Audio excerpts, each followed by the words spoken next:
Digital services కోసం, channel management కోసం మరియు ఛానల్ రీచ్ అయ్యే థంబ్నెయిల్స్, కంటెంట్ గ్రోత్ టిప్స్ తో పాటు మీ ఛానల్ కి కావాల్సిన అన్ని సర్వీసులు అందిస్తాం. సంప్రదించండి తాటి నిరంజన్, యూట్యూబ్ ఎక్స్పర్ట్. హరిహర వీరమల్లు ఇది ఫిక్షనల్ స్టోరీ. చరిత్రతో ఏమాత్రం సంబంధం లేని కల్పిత పాత్రతో అల్లిన ఊహాతీతమైన కథ. అధర్మంపై పోరాడే ఓ యోధుడి కథ.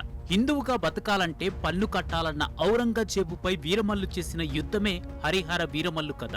కృష్ణానది తీరంలో దొరికిన విలువైన కోహినూరు వజ్రం మహమ్మద్ కూలీ కుతుబ్ షాల దగ్గర నుంచి మొఘలుల వద్దకు ఎలా చేరిందనే విషయాన్ని అంతర్లీనంగా సృష్టిస్తూ మొఘల్ పాలకుడు ఔరంగజేబు నిరంకుశత్వాన్ని, అతని దురాగతాలను కళ్లకు కట్టిన చిత్రం వీరమల్లు. మనం చదువుకున్న చరిత్రలో ఎంతసేపు మొఘల్ తాలూకా గొప్పతనం చెప్పారు తప్ప మొఘల్ తాలూకా అరాచకాన్ని చెప్పలేదు.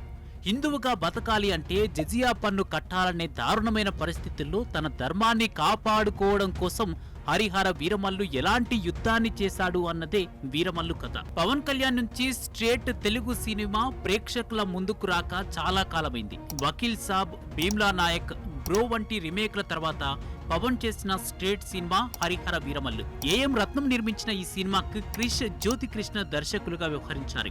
ఈ కథ 16వ శతాబ్దంలో మొదలవుతుంది. ఢిల్లీలో ఔరంగజేబు పాలన, గోల్కొండ కేంద్రంగా కుతుబ్ షాహీల పరిపాలన కొనసాగుతున్న రోజులవి. హిందూ మతాన్ని అణిచివేసే దిశగా ఔరంగజేబు తన దుర్మార్గపు పాలన కొనసాగిస్తూ ఉంటాడు.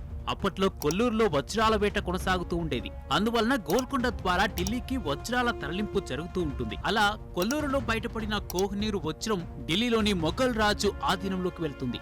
ఇదిలా ఉండగా సనాతన ధర్మం పట్ల సంపూర్ణమైన విశ్వాసం కలిగిన ఒక బ్రాహ్మణ దంపతులకు లభించిన శిశువు హరిహర వీరమల్లుగా పెరిగి పెద్దవుతాడు. వజ్రాలు, వాటి ఖరీదు విషయంలో అతనికి పూర్తి అవగాహన ఉంటుంది. వజ్రాలను దొంగలించి వాటి ద్వారా వచ్చిన సొమ్ముతో అతను పేదలకు సహాయపడుతూ ఉంటాడు. స్థానికంగా ఉండే దొరలు మాత్రం అతనిని దొంగగా ప్రచారం చేస్తూ ఉంటారు. అయితే అతని ధైర్య సాహసాల విషయంలో వాళ్ళందరికీ భయం ఉంటుంది. అలాంటి పరిస్థితులలో ఔరంగజేబు ఆధీనంలో ఉన్న కోహినూరు వజ్రాన్ని తనకి తెచ్చిపెట్టమని వీరమల్లుని గోల్కొండ సుల్తాన్ తానిషా కోరుతాడు. అందుకు వీరమల్లు అంగీకరిస్తాడు. అయితే సుల్తాన్ బందీగా ఉన్న పంచమిని అక్కడి నుంచి విడిపించుకొని వెళ్లాలని అతడు నిర్ణయించుకుంటాడు. వీరమల్లు అనే ఒక వజ్రాల దొంగ మొఘల్ చక్రవర్తి అయిన ఔరంగజేబును సైతం అయోమయంలో పడేస్తాడు. ఒక మారుమూల గ్రామానికి చెందిన వీరమల్లు అంచెలంచెలుగా ఔరంగజేబు వరకు ఎందుకు వెళ్తాడు, ఆ ప్రయత్నంలో ఎలాంటి సవాళ్లను ఎదుర్కొన్నాడు అనే ఒక ఆసక్తికరమైన అంశం చుట్టూ ఈ కథ ఉంటుంది. వీరమల్లుగా పవన్ కళ్యాణ్ ఒక రకంగా చెప్పాలంటే తన శక్తికి మించి పనిచేశాడు. మిగతా స్టార్ హీరోల మాదిరిగా తాను నటనలో స్వరవిహారం చేయలేనని, డాన్సులు చేయలేనని, యాక్షన్ ఎపిసోడ్లు అంతంత మాత్రమేనని పబ్లిక్ గానే ఒప్పుకుంటారు పవన్ కళ్యాణ్. కానీ ఈ సినిమాలో యాక్షన్ ఎపిసోడ్ల కోసం ఏ స్టార్ హీరోలతో అయితే పోటీ పడలేనని అన్నారు, వాళ్ళకి గట్టి పోటీనే ఇచ్చారు. యాక్షన్లో, డైరెక్షన్లో, ఫైట్స్లో, పాటల్లో ఇలా ప్రతి క్రాఫ్ట్లోనూ పవర్ స్టార్ ఓ చేయి వేశారు. అయితే ఈ కథ చేతులు మారుతూ రావడంతో పవన్ కళ్యాణ్ తన భుజస్కంధాలపై నిలబెట్టడానికి ప్రయత్నించినా కూడా ఆయన శ్రమకి తగ్గ ఫలితమైతే రాలేదు. ఈ కథలో ప్రధానంగా కనిపించేవి గోల్కొండ పరిధిలోని కుతుబ్ షాహీల క్రూరత్వం, ఢిల్లీలో మొఘల్ చక్రవర్తులు సాగించే దుర్మార్గం, ప్రమాదకరమైన ఈ అధికారుల మధ్య నలిగిపోతున్న సనాతన ధర్మాన్ని కాపాడటం కోసం దొంగగా మారిన ఒక యువకుడి పోరాటంగా దర్శకుడు ఈ కథను నడిపించాడు. ఫస్ట్ హాఫ్ గోల్కొండ వరకు చేరితే సెకండ్ హాఫ్ ఢిల్లీ దిశగా కదులుతుంది. కానీ సన్నివేశాల ఆవిష్కరణ దగ్గరికి వచ్చేసరికి ఎక్కడో మొదలై ఎక్కడెక్కడికో వెళ్ళిపోతుంది. ఈ సినిమాకి పోరాట సన్నివేశాలే ప్రధానమైన బలం అనే విషయం టైటిల్ ని బట్టి అర్థమైపోతుంది. హీరో హీరోయిన్ మధ్య ఆడియన్స్ ఆశించే స్థాయి లవ్ ట్రాక్ నడవదు.